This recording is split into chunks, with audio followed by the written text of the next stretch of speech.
Welcome back to Jacques in the Garden. Today, we are going to be truly planting a fall garden, starting with transplants, doing a whole bunch of direct seeding, and also telling you exactly how I'm prepping my beds from now moving forward, because I finally have a new technique that I am sticking to until I see results, and more on that later. Now, the garden is, of course, still full of eggplants, tomatoes, peppers, basil, but I've been transitioning a lot of them out, and we actually have 1, 2, 3 full empty raised beds, and we're also going to check on that Solarized bed that I set up a few weeks ago, probably remove the plastic and also plant into that. So let's get started, because I've got a whole bunch of broccoli, cabbage, and cauliflower. We've got a bed right over here that needs a little bit of prep. So here we are next to one of the beds that I plan on planting today, but first let's go over my new sort of procedure when it comes to replanting beds, and it all has to do with the root knot nematode. Now, here in a warm climate, root knot nematode doesn't ever really go dormant. It doesn't get killed. It does slow down in the winter, which is why I could get absolutely wonderful fall brassica harvest. But in the summertime, it's kind of been kicking my garden pretty hard, especially the tomatoes. I found it on the chard. It's getting a little bit depressing. I need to find a solution.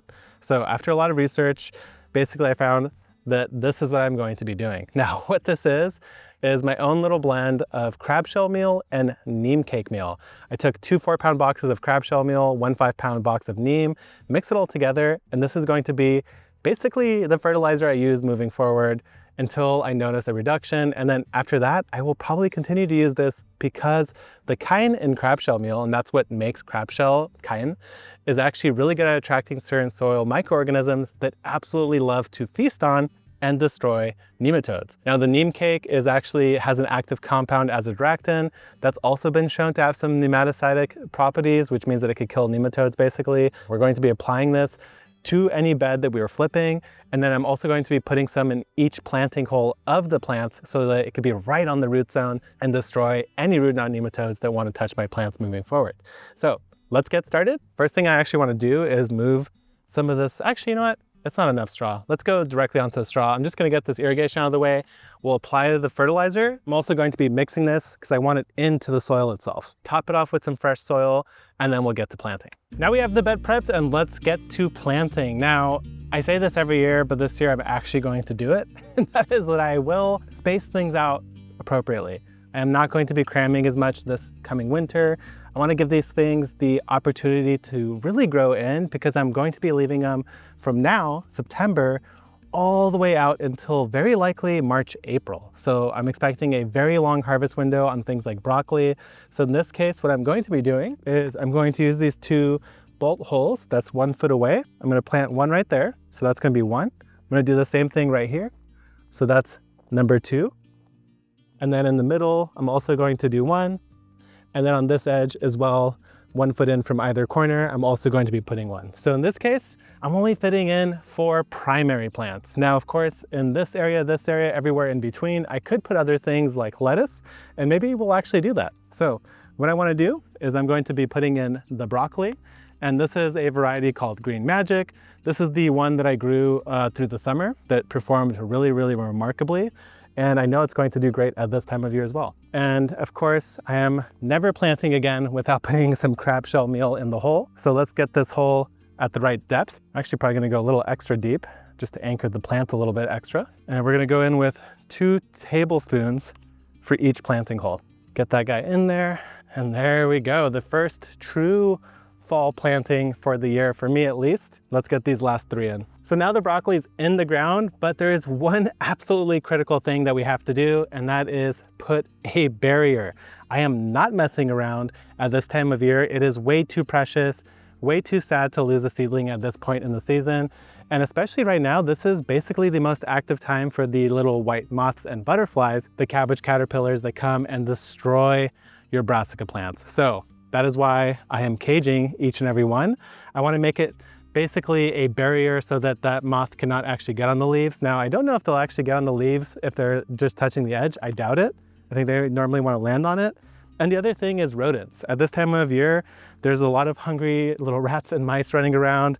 The cats are all trying to catch them, but I actually just noticed, I thought my broccoli was safe, but let me show you something very disturbing. So these are the plants that were under the shade cloth and netting on my seedling table. And right here, something gnawed on this. It chewed all the way down the stem. The top of the plant is gone. So I think this is effectively a goner. It might send up some side shoots here, but the main plant is now dead. So now that I see that, I'm doubling down on protection for sure. So now we've got the brassicas in, let me go see what else we have so that we could fill out the rest of this bed. So I went back to the seedling table and I found the purple emperor nasturtium. This one doesn't look necessarily the happiest, but with a little water it should do just great. And I also have the orange wonder snapdragon. These are ones, of course, that I started from seed, showing you guys how to do that in one of the latest What to Plant series on Epic Gardening. And these are wonderful sort of fall winter plants because snapdragons bloom extra profusely when it is cold. And guess what season gets cold? Well, you know, it's basically fall and winter. So I'm expecting really, really nice blooms. I'm gonna put this one right in between these plants. I don't know if it'll be able to outshine or get above these two broccolis, but I'm willing to try.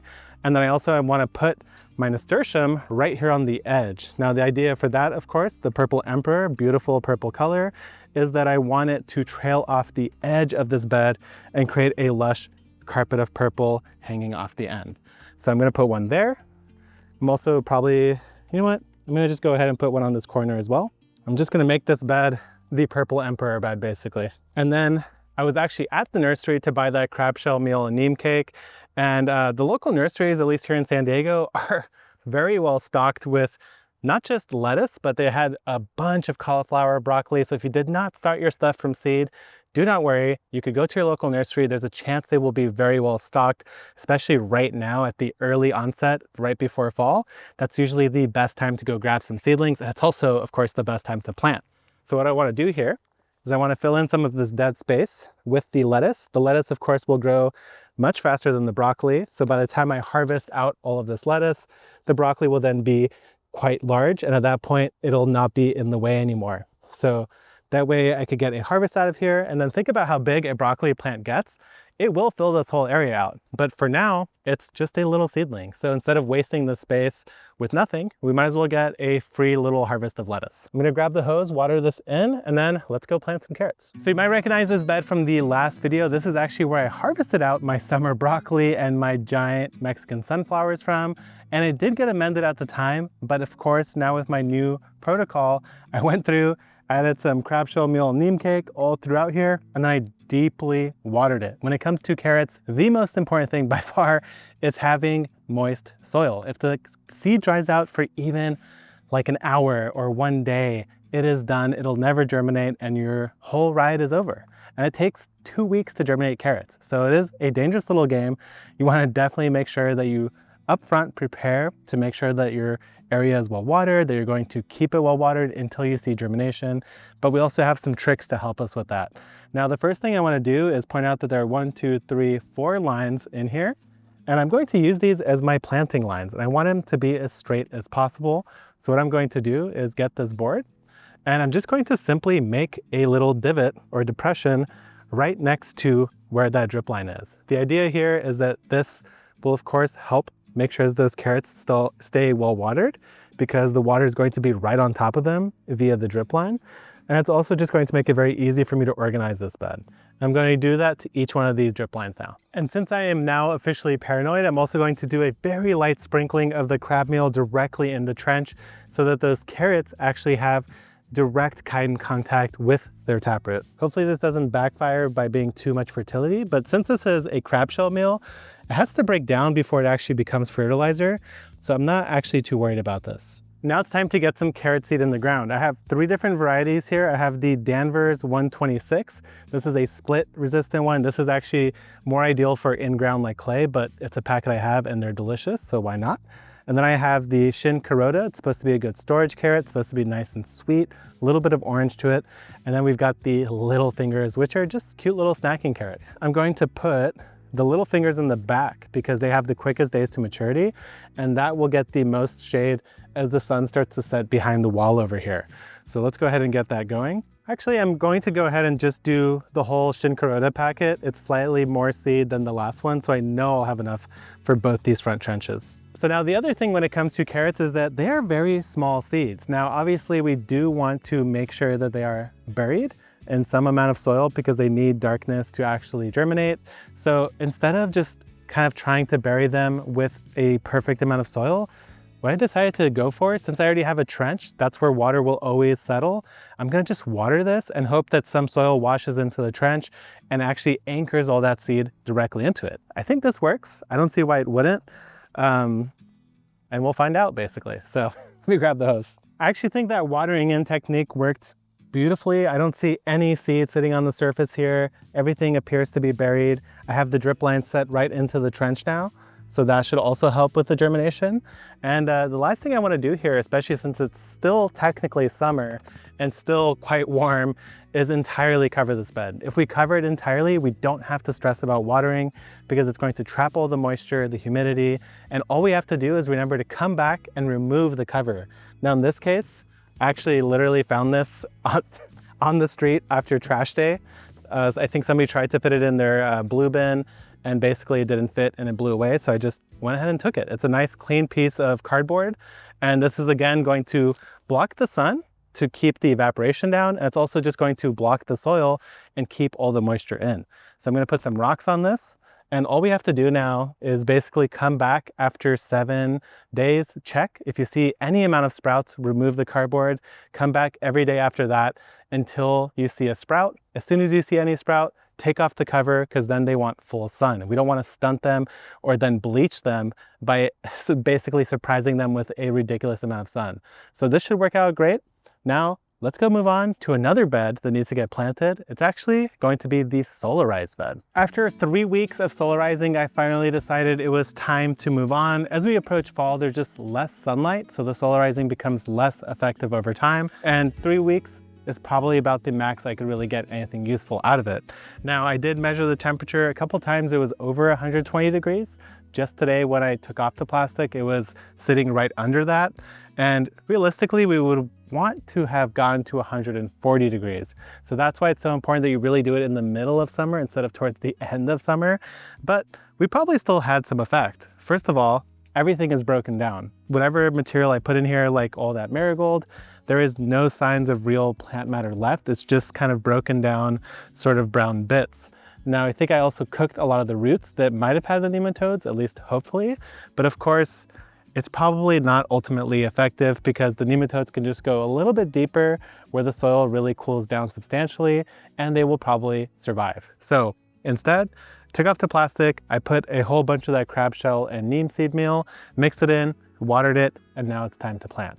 So in this case, this bed is really close to the back door by the kitchen. So I want things in this bed that need to be harvested at a higher frequency, things that will be front of mind, easy to see, and hard to forget. So when I was at the nursery grabbing that crab shell meal, I also found a nice little 6-pack of arugula. I actually got 2 of them. I have some of the broccolini that I started. So let's start laying things out and get this bed planted. So in the front, I'm going to be doing a whole row of this arugula. That way it is right up front, easy to harvest, something that you harvest on a more regular basis, should be closer to the edge. Now for each one of these holes, I put a little teaspoon of that fertilizer mix, and hopefully that's enough to sort of offset any potential nematodes left in here. Next up, I have some lacinato kale. Now, they're not the biggest, they're just in 6 cells, but I think it is worthwhile transplanting. They're just going to grow slowly and 6 cells might as grow quickly in the ground. Now with this kind of kale, I have grown it before. It gets pretty big if you actually space it properly. I think I've always packed it too tightly in the past, which led to smaller leaves. But in this case, I actually do want a big leaf harvest. So I'm gonna do about 18 inches between each plant, and that should give them plenty of room to grow. And towards the very middle of the bed, I am actually going to be putting broccolini. This is of course something that does get harvested on a more regular basis than say a crown of broccoli. And I'm only going to be putting 4 plants down the middle here because in my experience, broccolini gets absolutely massive. If you grow it all the way through the fall and winter, it will easily get like 3 feet across. Now, I'm not gonna give it 3 feet because I am a little bit greedy, but I will give it a little bit of extra breathing room, probably closer to like 2 feet per plant, which I guess in theory should be actually close to 3 feet per plant. Of course, in classic me fashion, I changed my mind. I'm actually gonna scoot all the broccolini to the very edge to make it a little bit easier to harvest. I realized it might be a little bit challenging to get to all those little broccolini side shoots. So we're gonna find something else to put down this middle line. And then as for this line right now, I'm gonna do a row of lettuce because I had 1 more 6-pack that I bought. And then I have a bunch of different flowers that are already germinated that I started from seed. So I think that's what we're gonna go straight down the middle with. I've always found it a little bit awkward to make all the use out of a 4x8 bed because I hate reaching to this middle. So I often tend to put things like leeks is what I did earlier this year, or flowers to provide beauty without having to actually get in there and do all sorts of harvesting or maintenance. So I found some late season zinnias, which I think will do just fine here in San Diego. And then the goat for the spring and fall for me, which is calendula. So I definitely want at least one calendula in here. I think I'm gonna do 2 calendula, one there, and then a zinnia right smack dab in the middle. I actually still have some more of those snapdragons, and snapdragons don't really get that big, so I don't really feel like they're gonna get in the way. So let's go ahead and pop one in between the kale. And so now we need to water everything in. And then all the brassicas get a cage. And now we've got a wonderful fall bed that should provide plenty of salad from the arugula and the lettuce, plenty of beauty from the calendula and the zinnia, and also the bonus snapdragons. And then I'm going to be eating kale all through fall and winter into spring. And that broccolini will probably still be here by the time we get to March. So now there is one more thing I wanted to direct sow. I've actually had it soaking in a little thing of water for the past couple hours. So the final thing that I want to plant here is actually a sweet pea blend. This is the Mammoth blend, which has a nice mix of colors to me. But the main reason I like this one is that it should be nice and tall. It has big flowers, and allegedly it is more heat and drought resistant. So even if we get into some like hot Santa Ana winds, which we usually do sometime around October, these should be able to do just fine. Now, I actually talked to a sweet pea expert on our podcast, The Beat, and she told me that in my area, the fall is actually the best time to get my sweet peas in the ground, because then they'll have that nice cool period, they'll get way taller, and they'll be way more prolific. And that has been true for me when I have just happened to grow some sweet peas through the fall. Now, what I did here is I had them soaking in some warm water since about like 4 or 5 hours ago. Ideally, most people say to do it for 24 hours or at least overnight. This seed could be quite hard and dry, so pre-soaking it could actually help with your germination rate.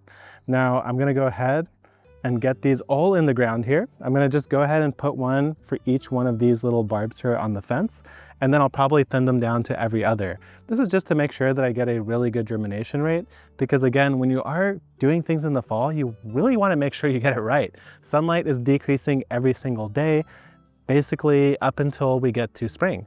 So you don't wanna mess around and kind of take half chances. You wanna really fully commit and increase all of your odds of success. So I'm gonna go ahead and get these poked into the ground. Thank you guys for watching. Hopefully you enjoyed this. We did a lot today. I feel great, and I'm feeling very optimistic about the crab throughout my whole garden, hopefully protecting my garden from those annoying nematodes.